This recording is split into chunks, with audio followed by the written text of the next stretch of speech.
ನಮಸ್ಕಾರ. ಉತ್ತರ ಕರ್ನಾಟಕ ನ್ಯೂಸ್ ಬುಲೆಟಿನ್ಗೆ ಸ್ವಾಗತ. ನಾನು ಪ್ರಿಯಾಂಕಾ ಶ್ರೀಗುರು. ಮುಖ್ಯಾಂಶಗಳು: ಶಿರೂರು ಗುಡ್ಡ ಕುಸಿತ ಪ್ರಕರಣ 7 ದಿನವಾದರೂ ಸಿಗದ ಮೃತದೇಹ, ಮಿಲಿಟರಿ ತಂಡ ಆಗಮನ. ಬೆಂಗಳೂರಿನ ಯುವಕ ಜೋಗ ಜಲಪಾತದಲ್ಲಿ ಕಣ್ಮರೆ, ಶೋಧ ಕಾರ್ಯ. ಬಂಡಲ್ ಪದ ಪ್ರಯೋಗ, ಆರ್ ಅಶೋಕ್ ವಿರುದ್ಧ ಹಕ್ಕುಚ್ಯುತಿ ಮಂಡಿಸಲು ಮುಂದಾದ ಪ್ರದೀಪ್ ಈಶ್ವರ್. ಬಾಂಗ್ಲಾದೇಶದಲ್ಲಿ ಹಿಂಸಾಚಾರ, ನಿರಾಶ್ರಿತರಿಗೆ ಆಶ್ರಯ ಕೊಡಲು ಸಿದ್ಧ ಎಂದ ಮಮತಾ ಬ್ಯಾನರ್ಜಿ. ಕೇರಳದಲ್ಲಿ ನಿಫಾ ವೈರಸ್ ಆತಂಕ ತೀವ್ರ, ಪಾಸಿಟಿವ್ ದೃಢಪಟ್ಟ ಮರುದಿನವೇ 14 ವರ್ಷದ ಬಾಲಕನ ಸಾವು. ಅಧ್ಯಕ್ಷನ ಚುನಾವಣೆಯಿಂದ ಬೈಡನ್ ಔಟ್.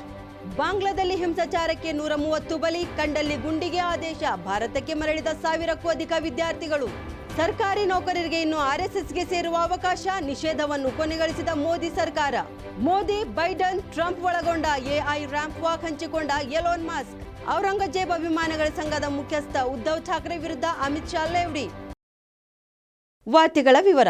ಶಿರೂರು ಗುಡ್ಡ ಕುಸಿತ ಪ್ರಕರಣದಲ್ಲಿ ನಾಪತ್ತೆಯಾದ 3 ದೇಹಗಳಿಗಾಗಿ ಶೋಧ ಕಾರ್ಯ ಚುರುಕುಗೊಂಡಿದೆ. ಸಣ್ಣಿಗೌಡ, ಅರ್ಜುನ್ ಹಾಗೂ ಜಗನ್ನಾಥ್ ದೇಹಗಳಿಗಾಗಿ ಹುಡುಕಾಟ ನಡೆಯುತ್ತಿದೆ. ಜುಲೈ 16ರಂದು ಶಿರೂರು ರಾಷ್ಟ್ರೀಯ ಹೆದ್ದಾರಿಯಲ್ಲಿ ಗುಡ್ಡ ಕುಸಿದಿತ್ತು. ರಸ್ತೆ ಪಕ್ಕ ಇದ್ದ ಟೀ ಅಂಗಡಿಯಲ್ಲಿ ಕೆಲಸ ಮಾಡುತ್ತಿದ್ದ ಜಗನ್ನಾಥ್ ಗುಡ್ಡ ಕುಸಿತದಲ್ಲಿ ಕಣ್ಮರೆಯಾಗಿದ್ದರು. ಅತ್ತ ಮಣ್ಣು ಕುಸಿದ ಗಂಗಾವಳಿ ನದಿಗೆ ಬಿದ್ದು ಉಳುವರ ಗ್ರಾಮಕ್ಕೆ ನೀರು ನುಗ್ಗಿದಾಗ ಸಣ್ಣಿಗೌಡ ಕೂಡ ನಾಪತ್ತೆಯಾಗಿದ್ದಾರೆ. ಇತ್ತ ಕೇರಳ ಮೂಲಕ ಟೇಂಬರ್ ಲಾರಿ ಚಾಲಕ ಅರ್ಜುನ್ ಕೂಡ ಕಣ್ಮರೆಯಾಗಿದ್ದು ಲಾರಿಯೊಳಗೆ ಬದುಕಿದ್ದಾನೆ ಎಂದು ಹುಡುಕಾಟ ನಡೆಯುತ್ತಿದೆ. ಸದ್ಯ ಸ್ಥಳಕ್ಕೆ ಮಿಲಿಟರಿ ತಂಡ ಆಗಮಿಸಿದೆ. 40 ಜನರ ಮಿಲಿಟರಿ ತಂಡ ಸ್ಥಳದಲ್ಲಿ ಕಾರ್ಯಾಚರಣೆಗೆ ಸಹಾಯ ಮಾಡುತ್ತಿದ್ದಾರೆ. ಅತ್ತ ರಕ್ಷಣಾ ಸಿಬ್ಬಂದಿ ಲಾರಿ ಮಣ್ಣಿನ ಅಡಿ ಇದೆಯೇ ಎಂದು ಅನುಮಾನ ವ್ಯಕ್ತಪಡಿಸುತ್ತಿದ್ದಾರೆ. ಮತ್ತೊಂದೆಡೆ ನದಿಗೆ ಲಾರಿ ಬಿದ್ದಿರುವ ಶಂಕೆ ವ್ಯಕ್ತಪಡಿಸುತ್ತಿದ್ದಾರೆ.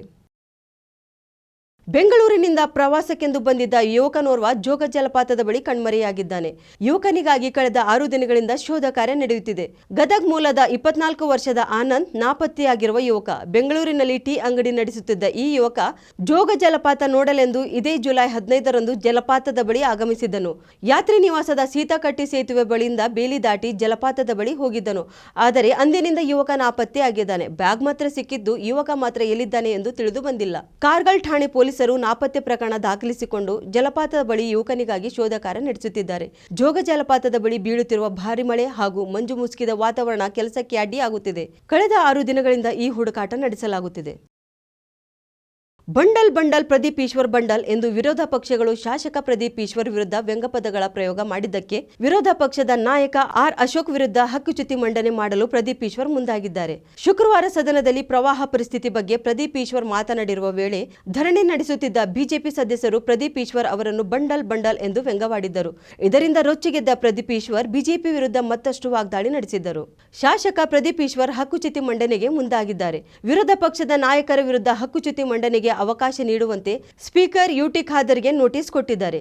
ನನ್ನನ್ನು ಅವಾಚ್ಯ ಪದಗಳಿಂದ ನಿಂದಿಸಿದ್ದಾರೆ. ಸದನದಲ್ಲಿ ಮಾತನಾಡದಂತೆ ಅಡ್ಡಿಪಡಿಸಿರುತ್ತಾರೆ. ಆದ್ದರಿಂದ ಹಕ್ಕುಚ್ಯುತಿ ಮಂಡಿಸಲು ಅವಕಾಶ ಕೊಡಬೇಕು ಎಂದು ಕೇಳಿಕೊಂಡಿದ್ದಾರೆ. ಸರ್ಕಾರಿ ಉದ್ಯೋಗಗಳಲ್ಲಿ ಕೋಟಾ ವ್ಯವಸ್ಥೆ ವಿರೋಧಿಸಿ ಬಾಂಗ್ಲಾದೇಶದಲ್ಲಿ ನಡೆಯುತ್ತಿರುವ ಹಿಂಸಾತ್ಮಕ ಪ್ರತಿಭಟನೆ ಸುಮಾರು 51 ಜನರನ್ನು ಬಲಿ ಪಡೆದುಕೊಂಡಿದೆ. ಬಾಂಗ್ಲಾದ ಘರ್ಷಣೆಯಲ್ಲಿ ತೊಂದರೆಗೆ ಸಿಲುಕಿದವರು ಬಂದು ನಮ್ಮ ಕದ ತಟ್ಟಿದರೆ ಅವರಿಗೆ ಆಶ್ರಯ ಒದಗಿಸಲು ನಮ್ಮ ಸರ್ಕಾರ ಸಿದ್ಧವಿದೆ ಎಂದು ಪಶ್ಚಿಮ ಬಂಗಾಳ ಸಿಎಂ ಮಮತಾ ಬ್ಯಾನರ್ಜಿ ಹೇಳಿದ್ದಾರೆ. ಬಾಂಗ್ಲಾದೇಶವು ಬೇರೆ ದೇಶವಾಗಿರುವ ಕಾರಣ ಅದರ ಬಗ್ಗೆ ನಾನು ಏನೂ ಮಾತನಾಡಲು ಸಾಧ್ಯವಿಲ್ಲ. ಅದರ ಕುರಿತು ಭಾರತ ಸರ್ಕಾರ ಮಾತನಾಡಲಿದೆ. ಆದರೆ ಬಾಂಗ್ಲಾದೇಶದಿಂದ ಅಸಹಾಯಕ ಜನರು ಬಂದು ಬಂಗಾಳದ ಬಾಗಿಲು ತಟ್ಟಿದರೆ ನಾವು ಅವರಿಗೆ ಆಶ್ರಯ ನೀಡಲಿದ್ದೇವೆ. ವಿಶ್ವಸಂಸ್ಥೆಯಲ್ಲಿ ಈ ಕುರಿತು ನಿರ್ಣಯವಿದೆ. ನೆರೆಹೊರೆಯವರು ನಿರಾಶ್ರಿತರನ್ನು ಗೌರವಿಸುತ್ತಾರೆ ಎಂದು ತೃಣಮೂಲ ಕಾಂಗ್ರೆಸ್ ನಾಯಕಿ ಮಮತಾ ತಿಳಿಸಿದ್ದಾರೆ. ಕೇರಳದಲ್ಲಿ ನಿಫಾ ವೈರಸ್ಗೆ ತುತ್ತಾದ ಬಾಲಕ ಭಾನುವಾರ ಮೃತಪಟ್ಟಿದ್ದಾನೆ. ಮಲಪುರಂನ 14 ವರ್ಷದ ಬಾಲಕನಲ್ಲಿ ನಿಫಾ ವೈರಸ್ ಇರುವುದು ಶನಿವಾರ ಪರೀಕ್ಷೆಯಿಂದ ದೃಢಪಟ್ಟಿತು. ಅದರ ಮರುದಿನವೇ ಆತ ಅಸುನೀಗಿರುವುದಾಗಿ ಕೇರಳ ಆರೋಗ್ಯ ಸಚಿವೆ ವೀಣಾ ಜಾರ್ಜ್ ತಿಳಿಸಿದ್ದಾರೆ. ನಿಫಾ ವೈರಸ್ಗೆ ಸೋಂಕಿತ ಬಾಲಕ ಭಾನುವಾರ ಬೆಳಗ್ಗೆ 10:50ರ ಸುಮಾರಿಗೆ ತೀವ್ರ ಹೃದಯ ಸ್ತಂಭನಕ್ಕೆ ಒಳಗಾಗಿದ್ದ. ಆತನ ಹೃದಯ ಬಡಿತವನ್ನು ಪುನಶ್ಚೇತನಗೊಳಿಸುವ ಪ್ರಯತ್ನ ಸಫಲವಾಗಲಿಲ್ಲ ಎಂದು ವೀಣಾ ಜಾರ್ಜ್ ಹೇಳಿದ್ದಾರೆ. ತೀವ್ರ ಹೃದಯ ಸ್ತಂಭನದ ಬಳಿಕ ಅದನ್ನು ಪುನಶ್ಚೇತನಗೊಳಿಸುವ ಪ್ರಯತ್ನಗಳನ್ನು ನಡೆಸಿದರೂ ಅದು ಸಫಲವಾಗಲಿಲ್ಲ. ಆತ ಬೆಳಗ್ಗೆ 11:30ಕ್ಕೆ ಅಸುನೀಗಿದ್ದಾನೆ ಎಂದು ವೀಣಾ ತಿಳಿಸಿದ್ದಾರೆ. ನಿಫಾ ಸಂಕ್ರಾಮಿಕವನ್ನು ತಡೆಯಲು ವಿಶೇಷ ಕ್ರಿಯಾ ಯೋಜನೆಯೊಂದನ್ನು ಸಿದ್ಧಪಡಿಸಲಾಗುತ್ತದೆ ಎಂದು ಕೇರಳ ಸರ್ಕಾರ ಇತ್ತೀಚೆಗೆ ಪ್ರಕಟಿಸಿತು. ಈ ಹಿಂದೆಯೂ ನಿಫಾ ವೈರಸ್ ಕೇರಳದಲ್ಲಿ ಆತಂಕ ಹರಡಿಸಿದ್ದು 2018, 2021 ಹಾಗೂ 2023ರಲ್ಲಿ ಕೋಳಿಕೋಡ್ ಜಿಲ್ಲೆಯಲ್ಲಿ ಮತ್ತು 2019ರಲ್ಲಿ ಎರ್ನಾಕುಲಂ ಜಿಲ್ಲೆಯಲ್ಲಿ ನಿಫಾ ವೈರಸ್ ಪ್ರಕರಣಗಳು ಪತ್ತೆಯಾಗಿದ್ದವು. ಕೋಳಿಕೋಡ್, ವಯನಾಡು, ಇಡುಕಿ, ಮಲಪುರಂ ಮತ್ತು ಎರ್ನಾಕುಲಂ ಜಿಲ್ಲೆಗಳ ಬಾವಲಿಗಳಲ್ಲಿ ನಿಫಾ ವೈರಸ್ ಆಂಟಿಬಾಡಿಗಳು ಇರುವುದು ಪತ್ತೆಯಾಗಿತ್ತು. ಮುಂಬರುವ ಅಮೆರಿಕದ ಅಧ್ಯಕ್ಷೀಯ ಚುನಾವಣೆ ರೇಸ್ನಿಂದ ಹಾಲಿ ಅಧ್ಯಕ್ಷ ಜೋ ಬೈಡನ್ ಹಿಂದೆ ಸರಿದಿದ್ದಾರೆ. ಡೆಮೊಕ್ರಾಟಿಕ್ ಪಕ್ಷದ ಅಭ್ಯರ್ಥಿಯಾಗಿ ಗುರುತಿಸಿಕೊಂಡಿದ್ದ ಬೈಡನ್ ವಯಸ್ಸಿನ ಕಾರಣಕ್ಕೆ ಹಿಂದೆ ಸರಿದಿದ್ದಾರೆ ಎನ್ನಲಾಗಿದೆ. ಕಳೆದ ವಾರವಷ್ಟೇ ಬೈಡನ್ ಅವರ ವಿರುದ್ಧ ಪಕ್ಷದೊಳಗೆ ಅಸಮಾಧಾನ ವ್ಯಕ್ತವಾಗಿತ್ತು. ಹೀಗಾಗಿ ಉಪಾಧ್ಯಕ್ಷೆ ಭಾರತೀಯ ಮೂಲದ ಕಮಲಾ ಹ್ಯಾರಿಸ್ ಅವರನ್ನು ಅಧ್ಯಕ್ಷೀಯ ಅಭ್ಯರ್ಥಿಯಾಗಿ ನಾಮನಿರ್ದೇಶನಗೊಂಡಿರುವ ಡೊನಾಲ್ಡ್ ಟ್ರಂಪ್ ಅವರನ್ನು ಅಭಿನಂದಿಸಲು ಉಕ್ರೇನ್ ಅಧ್ಯಕ್ಷ ವೊಲೊಡಿಮಿರ್ ಝೆಲೆನ್ಸ್ಕಿ ದೂರವಾಣಿ ಕರೆ ಮಾಡಿದ್ದರು. ಆ ವೇಳೆ ಟ್ರಂಪ್ ಅವರು ಝೆಲೆನ್ಸ್ಕಿಗೆ ಯುದ್ಧ ನಿಲ್ಲಿಸುವ ಭರವಸೆ ನೀಡಿದ್ದಾರೆ. ಬಳಿಕ ಈ ಕುರಿತು ಟ್ರಂಪ್ ಅವರು ಸಾಮಾಜಿಕ ಜಾಲತಾಣದಲ್ಲಿ ಪೋಸ್ಟ್ ಮಾಡಿದ್ದಾರೆ. ನಾನು ಅಮೆರಿಕದ ಮುಂದಿನ ಅಧ್ಯಕ್ಷನಾಗಿ ಆಯ್ಕೆಯಾದಲ್ಲಿ ಜಗತ್ತಿನ ಶಾಂತಿ ಸ್ಥಾಪಿಸುತ್ತೇನೆ, ಹಲವಾರು ಮುಗ್ಧ ಜನರು ಜೀವ ಕಳೆದುಕೊಳ್ಳಲು ಕಾರಣವಾದ ಯುದ್ಧವನ್ನು ಕೊನೆಗೊಳಿಸುತ್ತೇನೆ ಎಂಬುದಾಗಿ ಝೆಲೆನ್ಸ್ಕಿ ಅವರಿಗೆ ವಾಗ್ದಾನ ಮಾಡಿದೆ ಎಂದು ಟ್ರಂಪ್ ಬರೆದುಕೊಂಡಿದ್ದಾರೆ. ಸರ್ಕಾರಿ ನೌಕರಿಯಲ್ಲಿ ಮೀಸಲು ವಿರೋಧಿಸಿ ಬಾಂಗ್ಲಾದೇಶದಲ್ಲಿ ವಿದ್ಯಾರ್ಥಿಗಳು ನಡೆಸುತ್ತಿರುವ ಪ್ರತಿಭಟನೆಯು ಶನಿವಾರ ಇನ್ನಷ್ಟು ತೀವ್ರ ಸ್ವರೂಪ ಪಡೆದುಕೊಂಡಿದೆ. ಪರಿಸ್ಥಿತಿ ನಿಯಂತ್ರಿಸಲು ಸರ್ಕಾರ ಕಂಡಲ್ಲಿ ಗುಂಡು ಆದೇಶ ಹೊರಡಿಸಿದೆ. ದೇಶದ ಅನೇಕ ನಗರಗಳಲ್ಲಿ ನಿಷೇಧಾಜ್ಞೆ ಹೇರಲಾಗಿದೆ. 2 ದಿನಗಳಿಂದ ಢಾಕಾ ಸೇರಿದಂತೆ ಇತರ ನಗರಗಳಲ್ಲಿರುವ ವಿಶ್ವವಿದ್ಯಾಲಯಗಳು ಹಾಗೂ ಶೈಕ್ಷಣಿಕ ಸಂಸ್ಥೆಗಳಲ್ಲಿ ಭುಗಿಲೆದ್ದಿರುವ ಹಿಂಸಾಚಾರಕ್ಕೆ ಮೃತಪಟ್ಟವರ ಸಂಖ್ಯೆ ಶನಿವಾರ 130ಕ್ಕೆ ಏರಿಕೆಯಾಗಿದೆ.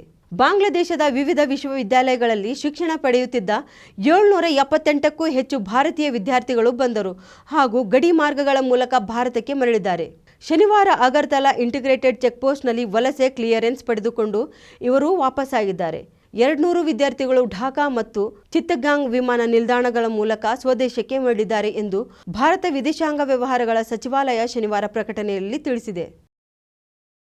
ನಿರಂತರ ಸುದ್ದಿಗಾಗಿ ನೋಡ್ತಾ ಇರಿ ಉತ್ತರ ಕರ್ನಾಟಕ ಸುದ್ದಿವಾಹಿನಿ.